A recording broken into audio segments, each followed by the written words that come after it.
Want to unlock the power of Amazon gift cards using your existing Amazon Pay balance? Let's get started. First, head over to Amazon.com or open your Amazon app.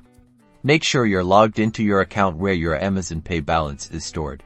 Now, use the search bar at the top and type in Amazon gift card. Hit enter or tap the search icon. You'll see a variety of gift card options. Choose the type you want, like a physical gift card, an eGift card, or a gift card you can print yourself. Let's select an eGift card. Click on the gift card you wish to purchase to view its details. On the product page, customize your gift card. Select the amount you'd like to put on the card, design or theme, and recipient email address. Proceed to checkout.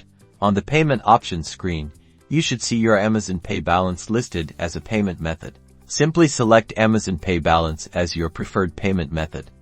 If your balance covers the gift card amount, it will automatically be applied. Review your order details, then click Place your order.